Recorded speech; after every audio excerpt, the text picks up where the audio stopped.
Akıl Bağdadı kanalında Cici Hakkı'dır.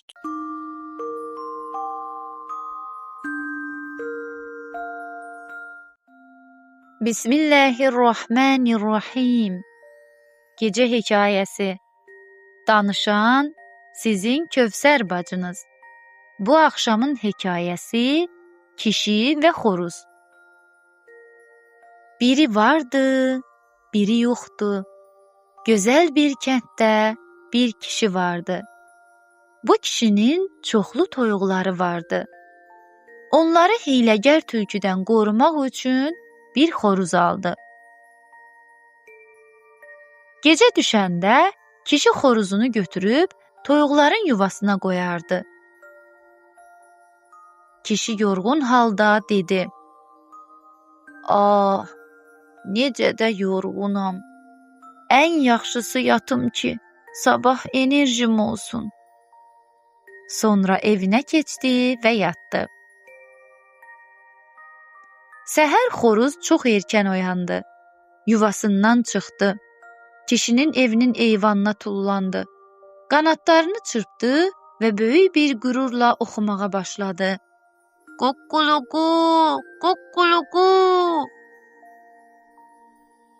Kişi xoruzun səsindən əsəbləşdi və eşiyə çıxıb xoruzu qovdu. Amma kişi bir daha yata bilmədi və düşündü: "Ən yaxşısı gedim tarlamda işləyim. Onsuz da daha yatmaq mümkün deyil." Beləcə baltasını götürüb tarlasına yollandı. Axşam xoruzu qoyunların tövləsinə qoydu və düşündü: "Bu dəfə rahat yatacağam." Ancaq xoruz yenə səhər erkəndən oyandı, qanadlarını çırpdı və banladı. Quqquluqu, quqquluqu. Kişi yenə əsəbləşdi və xoruzu qovdu. Yenə yata bilmədi. Beləcə yenə tarlaya getdi, zəhərli otları təmizlədi və çiyələk yığdı. Kişi rahat yatmaq üçün bu dəfə xoruzu saman anbarına qoydu.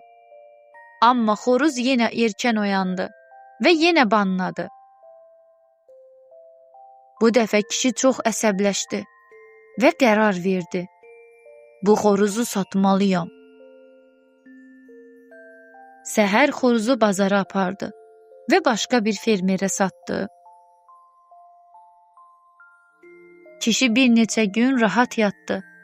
Artıq xoruz yox idi ki, onu oyatsın. Ancaq bir müddət sonra tarlaya baxanda dəhşətə gəldi. Tarlasını alaq otları bürümüşdü. Əkinləri qurumuş, çiyələkləri ziyan olmuşdu. O il heç bir məhsul götürə bilmədi və böyük ziyan çəkdi.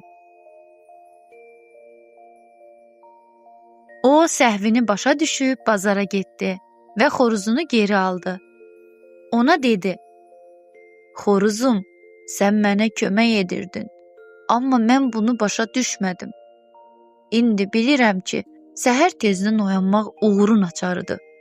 Bir daha səni qovmayacağam." Bundan sonra xoruz hər gün kişini tez oyatdı və kişi tarlada işlədi. Beləliklə hər il bol məhsul yığdılar. Bəli, əziz balalar, gördünüz, səhər tez qalxanın işi yarımçıq qalmaz. Tez oyanmaq insanı uğura aparır. Tənbəllik və gec durmaq isə uğursuzluq gətirir. Bəs siz necə? Səhər tez oyanırsınızmı? Bu nağılla bağlı şəkil çəkib bizə göndərməyi unutmayın. Gecəniz xeyrə qalsın, əziz balalar.